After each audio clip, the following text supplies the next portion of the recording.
So guys, आप देख सकते हैं कि हम आ चुके हैं कॉपी पे। अब हम लोग सब कुछ टॉपिक पे बात करेंगे। जैसे कि सबसे पहले हम लोग जानेंगे कि कैपेसिटर यानी संधारित्र क्या होता है, फिर संधारित्र को कैसे जोड़ते हैं सीरीज इन पैरेलल में। फिर उसके बाद हम जानेंगे फैक्टर अफेक्टिंग कैपेसिटर यानी संधारित्र की जो धारिता होती है ना, उसको प्रभावित करने वाले कौन कौन से कारक होते हैं। तो वीडियो बहुत इंपॉर्टेंट है, अंत तक देखते रहिए अगर पूरा लाभ लेना है तो। चलिए सबसे पहले हम लोग बात कर लेते हैं तो संधारित्र क्या होता है। दो धात्विक प्लेटों से बनी ऐसी युक्ति जिनके बीच कोई परावैद्युत माध्यम उपस्थित होता है तथा यह विद्युत ऊर्जा को आवेश के रूप में संग्रहित करते हैं एवं आवश्यकता पड़ने पर उसे विसर्जित करते हैं, संधारित्र कहलाते हैं। तो आपने देखा क्या है कि भैया दो ठो धातु की प्लेट होती है, उनके बीच में एक ठो परावैद्युत माध्यम होता है और यह क्या करता है, विद्युत ऊर्जा जो होती है ना, इलेक्ट्रिक करंट एनर्जी जो होती है ना, उसको क्या करता है, चार्ज के रूप में अंदर अपने अंदर स्टोर किए रहता है और आवश्यकता पड़ने पे उसे विसर्जित भी करता है, संधारित्र कहलाता है। संधारित्र के इसी आवेश को, ठीक है ना, संधारित्र के इसी आवेश को संग्रहित करने के गुण को उसकी धारिता यानी कैपेसिटेंस कहते हैं। इसे C से प्रदर्शित करते हैं तथा इसका मात्रक फैरड होता है।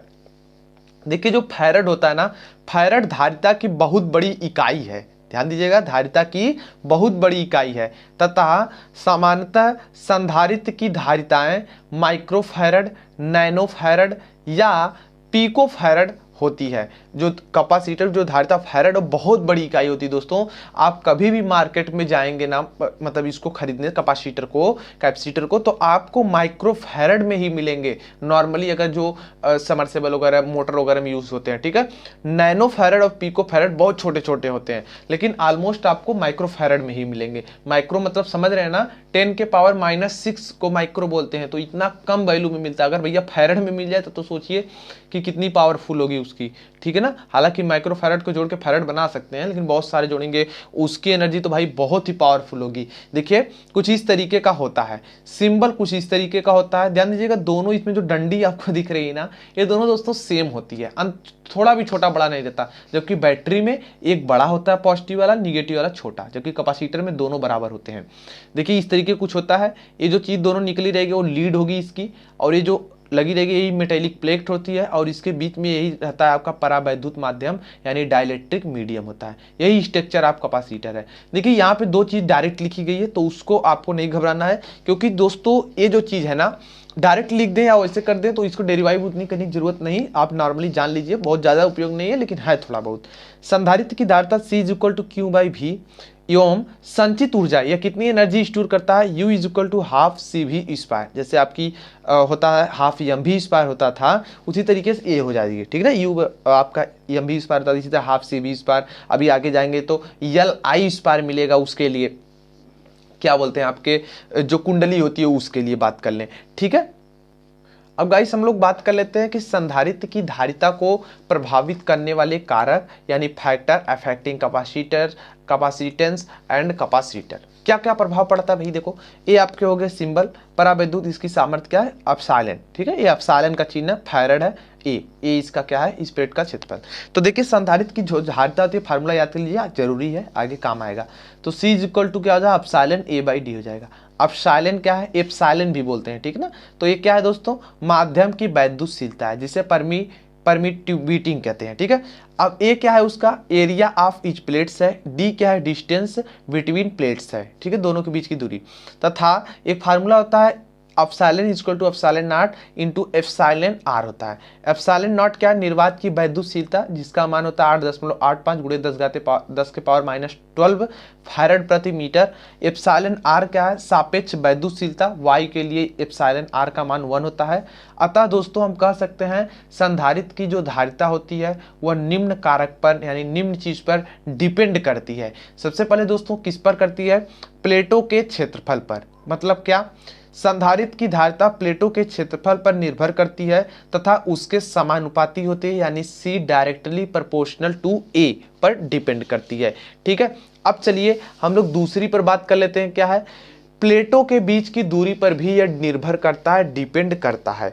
कैसे, देखिए संधारित्र की धारिता उसके प्लेटों के बीच की दूरी पर भी निर्भर करती है एवं व्युत्क्रमानुपाती होती है, अर्थात C प्रोपोर्शनल देख सकते हैं यहाँ डायरेक्टली प्रोपोर्शनल नहीं है, तो सी प्रोपोर्शनल 1/d, ठीक है। सी अनुक्रमानुपाती 1/d कहिए या सी व्युत्क्रमानुपाती d कहिए, बात एक ही है, ठीक है। अब चलिए, अब किस पर डिपेंड करता है, प्लेटों के बीच उपस्थित माध्यम पर दोनों के बीच में कौन सा माध्यम, कागज रखा गया है, ऑयल रखा गया है या कुछ और चीज रखी गई है, ठीक है। संधारित्र की धारिता उसके प्लेटों के बीच उपस्थित माध्यम पर भी निर्भर करती है तथा उच्च विद्युतशीलता वाले पदार्थों से बने संधारित्र की धारिता भी उच्च होती है। मतलब जिस पदार्थ की विद्युतशीलता उच्च होगी उसका भैया संधारित्र का जो बनेगा उसकी भी धारिता उच्च का होगी, ठीक है। अगला किस पर डिपेंड करता है दोस्तों, तापमान पर, टेम्परेचर पर डिपेंड करता है। संधारित्र की धारिता उसके चारों तरफ के तापमान पर भी निर्भर करती है। अब हम लोग जान लेते हैं कि संधारित्र का कनेक्शन, जो आपका कनेक्शन करते हैं, संयोजन करते हैं, कैसे करते हैं। इसमें भी प्रतिरोध की तरह श्रेणी और समांतर है, यानी इन सीरीज इन पैरेलल में जोड़ते हैं। सबसे पहले हम लोग सीरीज में जोड़ेंगे, तो सीरीज का फिगर इस तरीके का है, देख सकते हैं। संधारित्र आपका इस तरह 3 संधारित्र है और इसमें दोस्तों क्या होता है कि सीरीज में, ध्यान दीजिएगा, इसमें जब सीरीज में वोल्टेज समान होता था, ठीक है, जबकि आपके रेजिस्टेंस में क्या होता था, धारा समान होती थी। लेकिन इस केस में उल्टा होता है, ठीक है।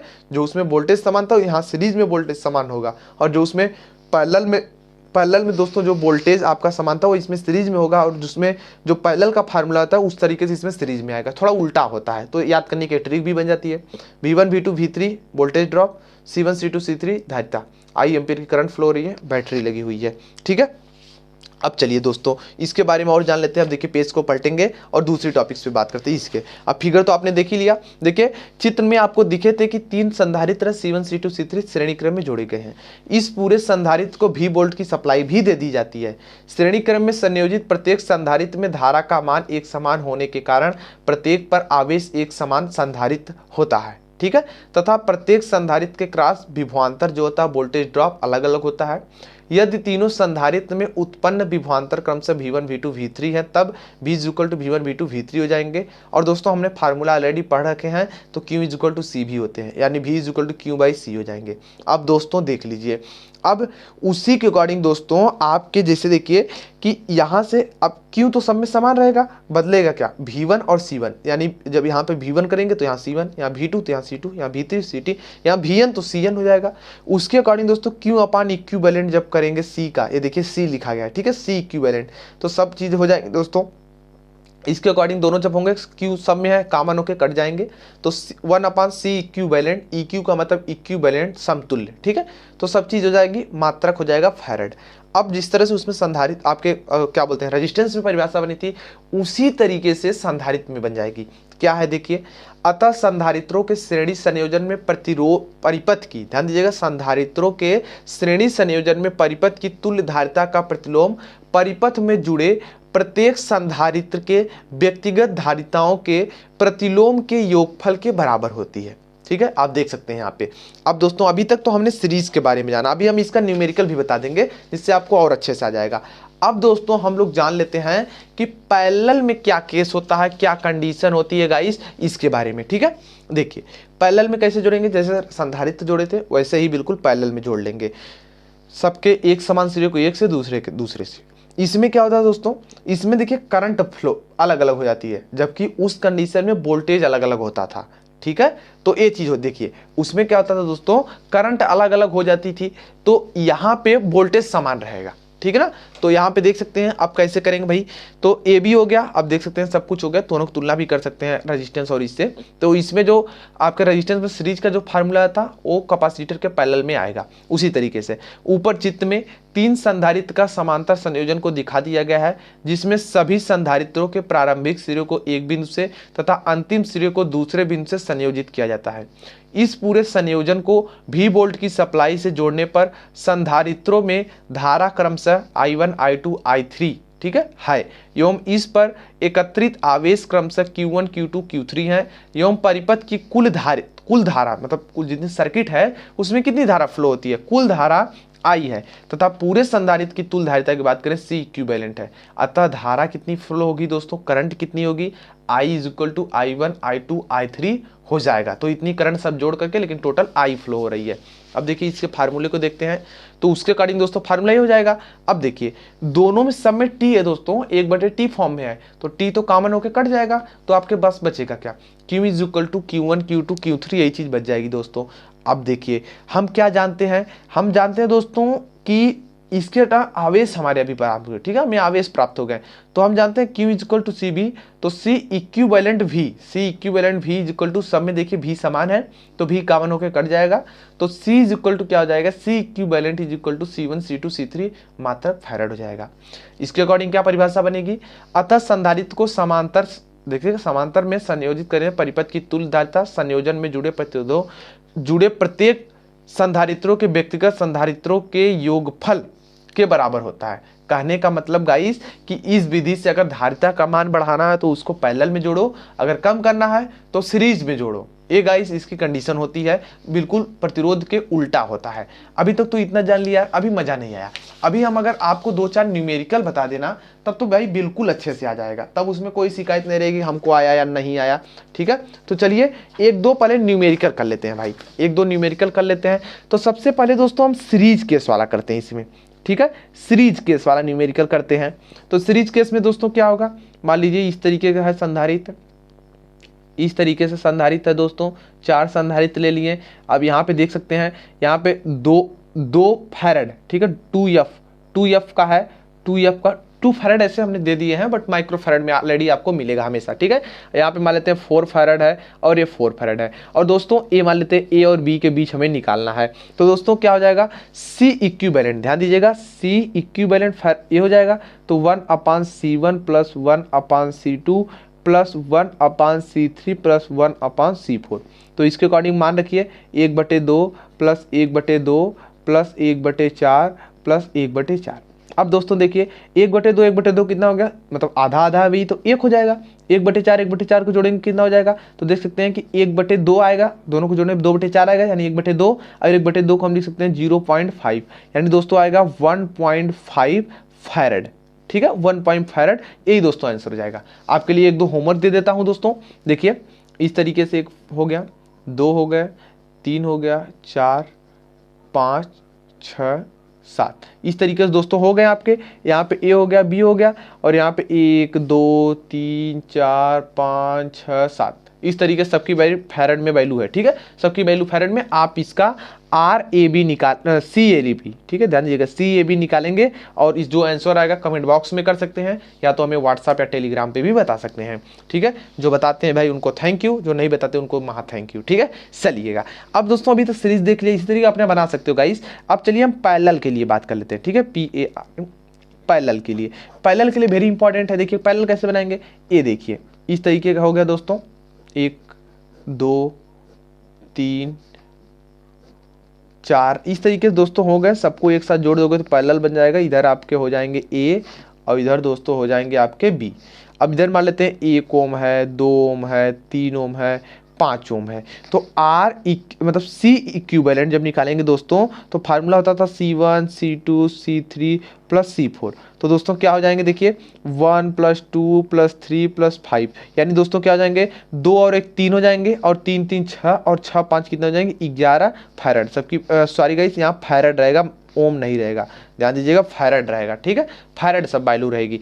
तो इसी तरीके से दोस्तों और भी अपने से बना सकते हैं। मान लीजिए मैं 2 का बना दे रहा हूँ एक कोई, ठीक है, इस तरीके से दोस्तों, इस तरीके का कोई एक हो गया, और यहाँ पे A है और यहाँ पे B है, और यहाँ पे दोस्तों मान लेते हैं 10 का है, और यहाँ 10 फैरड का है, और यहाँ पे 5 फैरड का है। तो जब इसका CAB निकालेंगे तो कितना हो जाएगा, 10 + 5 हो जाएगा, यानी 15 फैरड हो जाएंगे। तो दोस्तों ये आंसर हो जाएगा, ठीक है। मिक्स टाइप के भी दोस्तों क्वेश्चन बना सकते हैं। मिक्स टाइप क्वेश्चन क्या होते हैं दोस्तों, देखिएगा मैं इधर दिखा देता हूं आपको मिक्स टाइप के क्वेश्चन। जैसे कि कोई मान लीजिए यहाँ से चालू हो रहा है तो इधर आ गए, फिर इधर भैया हमने एक जोड़ दिया, फिर इस तरह से जोड़ दिया, फिर इधर आ गए तो इधर जोड़ दिया, और यहाँ पे भी जोड़ दिया, और इस तरीके से जोड़ दिया। तो इस तरह के दोस्तों जो क्वेश्चन होते हैं ये मिक्स टाइप के क्वेश्चन होते हैं, ठीक है, इस तरीके से। अब मान लीजिए यहाँ पे अगर A है और B है, और मैं कहूँ A B के बीच तुल्य निकालो, मान लो 1 है, 2 है, 3 है, 4 है, 5 है, 6 है, 7 है, इस तरीके से हैं और सबकी वैल्यू कितने में, फैरड में है। ठीक है, सबकी वैल्यू पर फैरड एफ लगा लीजिएगा या माइक्रो फैरड लगा लीजिएगा। अगर मैं कहूँ CAB इसका निकाल दीजिए तो आप कैसे निकालेंगे दोस्तों? सबसे पहले दोस्तों आप देखिए ये दोनों सीरीज में जुड़े हैं, तो सीरीज में जोड़ने हैं तो इन दोनों का सीरीज करके निकालेंगे दोस्तों, इसके पैरेलल में आ जाएगा। तो इस पैरेलल को सॉल्व करेंगे दोस्तों तो इन सब 3 सीरीज में आ जाएंगे, तो तीनों को सॉल्व करेंगे तो इसके पैरेलल में हो जाएगा। जैसे दोस्तों इसके पैरेलल को सॉल्व करेंगे तो ये सब आपस में सीरीज हो जाएंगे और आपका लास्ट में रिजल्ट बच जाएगा। तो दोस्तों ये तरीके होते हैं आपके कैपेसिटर को सीरीज एंड पैरेलल में जोड़ने के, न्यूमेरिकल प्रॉब्लम सॉल्व करने के। और अधिक जानकारी के लिए दोस्तों आप बेसिक इलेक्ट्रिकल इंजीनियरिंग या जनरल इंजीनियरिंग की जो भी बुक्स है इलेक्ट्रिकल पोर्शन की, उसमें इस टॉपिक से मिल जाएंगे। Class 9th 12th class 10th में आपको इस तरह के क्वेश्चंस मिल जाएंगे, 12th में मिल जाएंगे, तो आप देख करके अपनी प्रैक्टिस कर सकते हैं। ठीक है ना। आई होप आज की लेक्चर पसंद आई आपको, तो प्लीज़ लाइक करना ना भूलें। नए हो अभी तक यूट्यूब चैनल को सब्सक्राइब नहीं किया तो सब्सक्राइब कर लीजिए, क्योंकि हम इसी तरीके से वीडियोस बनाते रहते हैं। अब भी कोई डाउट्स या कोई सुझाव तो कमेंट सेक्शन में कमेंट कीजिए, हम रिप्लाई जरूर देंगे। Thanks for watching, good bye.